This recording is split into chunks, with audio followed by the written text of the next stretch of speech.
Welcome to Medical Cells U. I'm your host, Dave Starrett. Today's guest is Holli Brackman. And Holli, it's great to have you on the show. Hi, Dave. Thanks for having me. Well, Holli, you were one of the first to join Medical Cells U. I kind of had the vision for this early in 2024, started the podcast back in April, and you joined the program in August with that first cohort in that small group. And now, congratulations. You've just accepted a job offer with Canon Medical Technologies. Canon does a lot of different innovative devices, but congratulations. When do you start? Thanks. I start December 2nd. Well, Holli, maybe for our audience, there's a lot of people who are just kind of trying to discern if this is right for them. What made you decide? I know we met at CrossFit because I remember at one point, we got paired up and I was just trying to keep up. You were persistent. You were, you were working fast. You were running. We had to do the squats. You had to do the jump ropes, and then the wall walks. That's when it got me, is the wall walks. And so, at some point along the way, you started getting interested in medical cells, and maybe you could tell us a little bit about that journey. Yeah. So I have a bachelor's in exercise science, master's in kinesiology.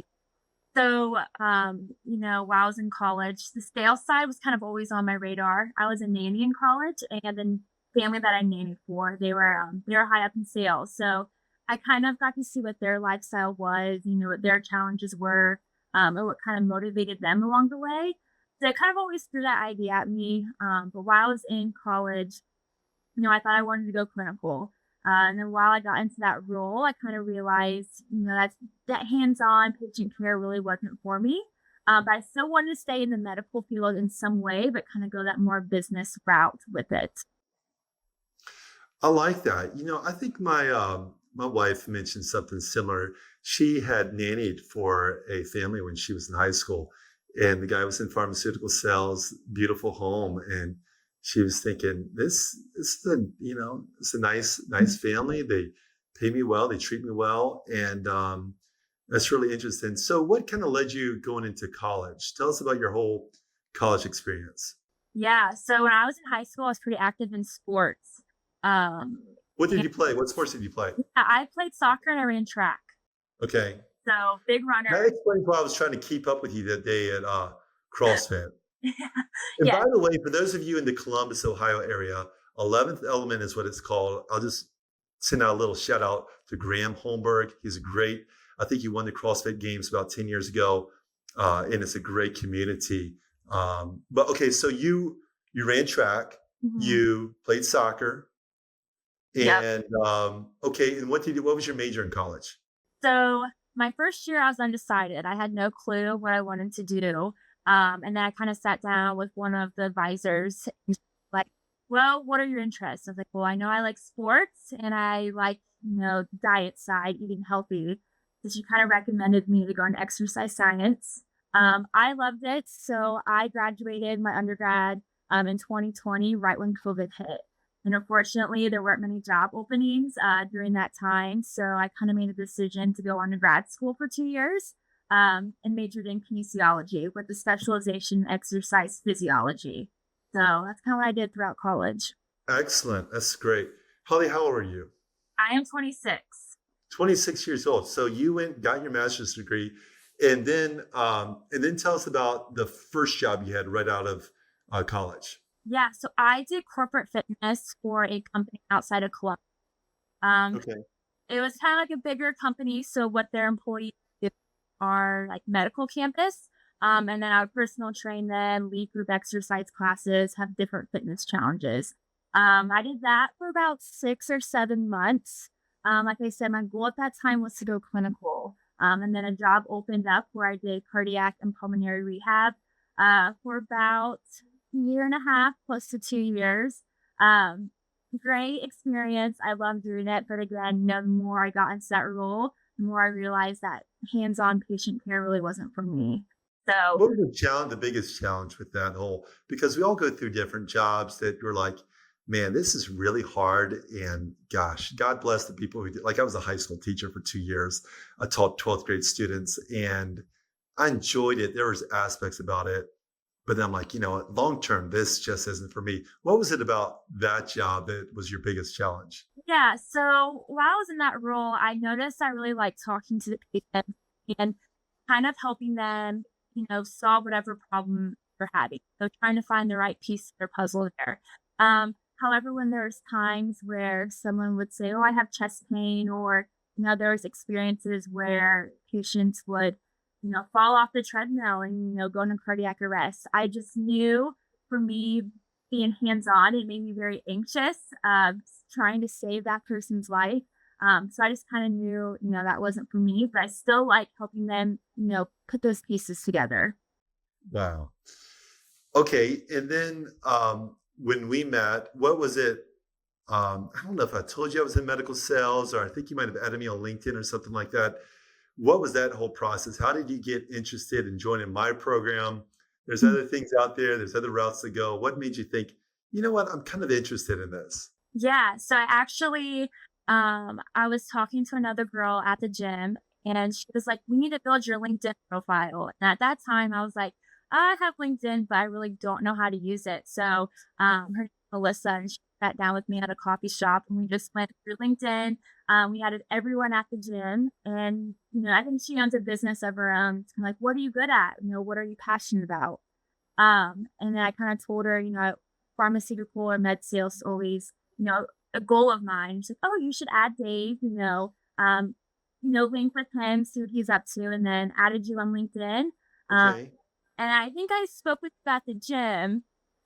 And then from there, I think you gave me a call and just told me about your program. And I was hooked. So, Well, I appreciate that. And I knew the cost factor was maybe a little bit of something that you had to think about, you had to talk to your parents about. But what I really respected about you is that you had a goal in mind and you said, I'm not going to start now. I'm going to work hard and save up. And I think you told me, I'm not going to start today, but I want to start in August mhm. or something like that. And you did. And when you jumped all in, you know, um, it's it showed your commitment, to it.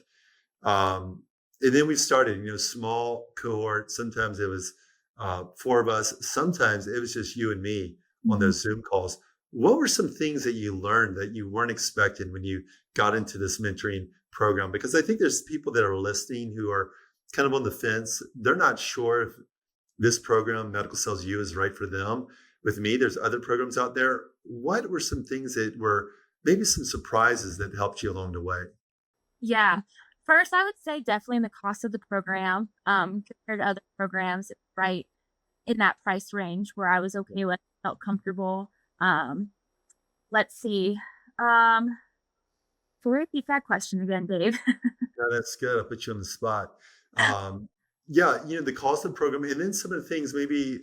Um, okay, I'm just trying to think of some things that we talked about. Like one of the things that is a little bit different is some people say you should never lead with that brag book early. It's like, I've heard people say that, it's too much. It shows too much desperation. It shows that it's almost like proposing on the first date. But I kind of take a different approach and I say that if you're brand new to this industry, you have no sales experience, Mhm. that sometimes having a customized business plan and giving it to the hiring manager strategically can help.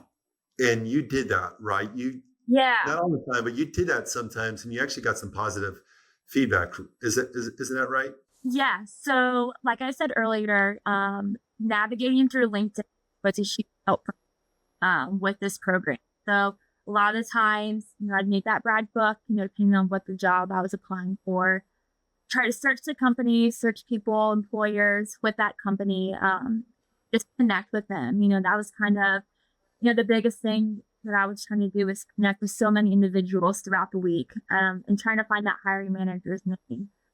So I think that was a um, huge plus in the program was just learning how Yeah, to. and I'll just pause there. That is one of our things that we will first talk about is updating your LinkedIn. We do leverage AI to sharpen things up, but also the method that within, you search for the company, you narrow the focus to the position that you're looking for, and then you try to add people, and then you close by once that person accepts your request, you send them a short message, and then you try to close on a phone call, and you continue to build that, cultivate that relationship to learn more who the hiring manager is, and then after that, after you networked a lot, um, you send a customized brag book, right? You did that to the hiring manager a few times, correct?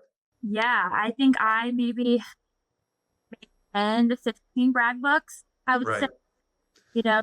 update And with them. our brag book, and just for our audience, is one of the things that we teach about is it's not just your brag book; it's a customized business plan where you align your story with the mission of that particular position in the company, and we teach you how to do that. And you're right, you did it. I remember introducing you to the one of the regional directors of Medtronic, and it was for like an advanced position, making over 200K. And he told me, it's like, as soon as I have another position around 100K, I like Holly. I'm gonna offer the job. But you went ahead and created those business plans for a lot of companies. How long did it start you? How long did it take you to start making those? And how fast did you get in them? Yeah, so I think the very first one I made took about 4 to 5 hours, Right. broke up in 2 days, and then once I got that initial one made, I would say maybe an hour, hour and a half, um, you know, to create, as you go there. Biggest thing is just finding research that company, and get as much information as you can. You interviewed with a number of companies. Do you remember some of the names of the companies you were interviewing with? Because I remember you made several rounds.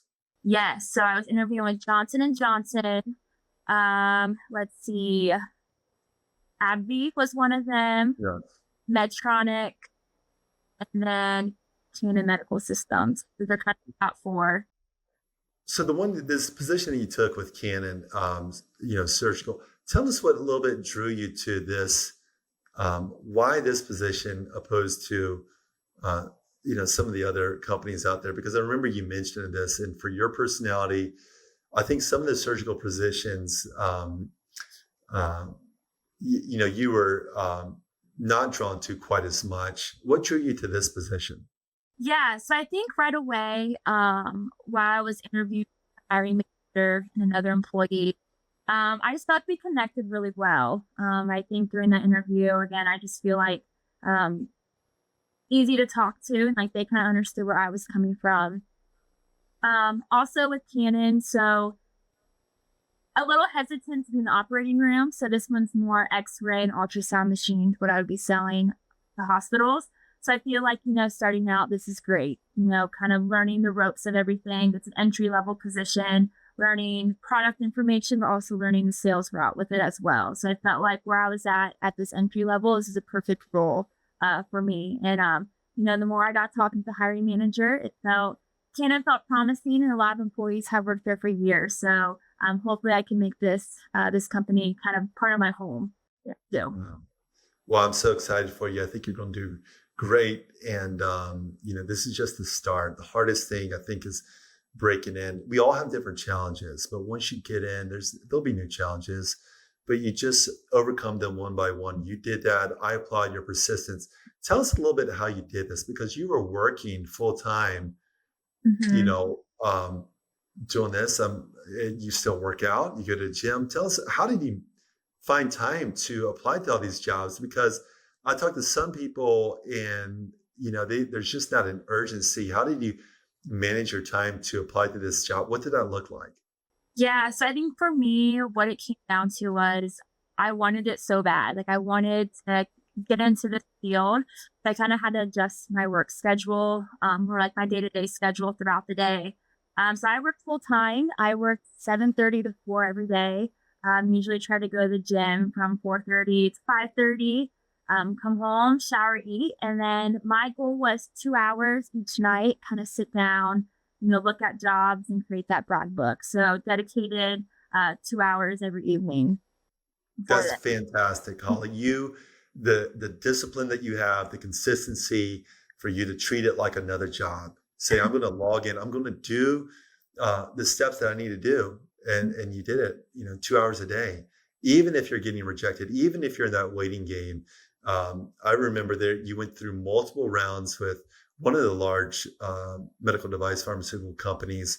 I think you were in multiple stages even with J&J, and you accepted this other offer. You didn't just wait for that one company to come through, but you found one that you felt like it was a good fit, and you accepted it. So that's very inspiring for our audience. So okay, so when you start this uh, job, December, right? December 2nd. Yep. December 2nd coming up. We'll probably release this podcast after that. But I just want to say congratulations. Okay, holidays are coming up. What do you do when you're not working and you're not working out? And you're not applying to jobs? And well, I have to give a shout out to my 1-year-old golden doodle. Her name is Marty. So a lot of times, I could take her on walks or just play with her as much as I can. Oh, Um, nice. One I year old. well, yeah, she's one. Yeah, she's Wow, wild. that's great. hmm So that's great. Go on walks, enjoy the outside. It gets cold in Ohio. Did you grow up in Ohio? I did. Yes. Yep. Wow, you're used to this. Yeah. I felt like today winter came. I felt Oh, like it came. yeah. Yeah, it's here. Well, this is good. Well, Holly, we wish you the best. Wish you a Merry Christmas, Happy Thanksgiving coming up. And we're just so excited for your journey. Thanks for joining this program. And, if there's anyone out there who is kind of on the fence, but they think, I want to break into medical sales, whether that's pharmaceutical or medical device, what do you think this program is helpful to them? Or do you think they should just kind of try on their own? What would you recommend to that person? I think the program's super helpful. Along the way, I felt supported by you, Dave. You were helping me, sending me job postings every day. I was coming to you, needing advice about certain jobs or how to approach different things. For me, I felt like the strong suit that I had was the clinical knowledge, but the business, Yes. learning how to connect with individuals. Sometimes I only have time for a 2-minute phone call. So trying to figure out how to get right to the point, get as much information as you can. So I feel like this program guided me. And I don't think I would have been able to find the career that I did without this program. And let me just say this. I saw tremendous improvement in your communication skills in the last 12 weeks. When you first started this, I felt like maybe I just didn't know you that well. I felt like you were shy. I felt like you were timid, Mhm. and you lacked confidence. Now I felt like, and maybe you just had it, but you developed your confidence in your communication, that you were sure of yourself. And so I think that helped along the way. It's just going to keep growing. You're breaking in, first job, making 6 figures, over 100K. We're so happy for you. And just thank you so much for joining. And this is just the beginning. We wish you the best. Thanks, Dave.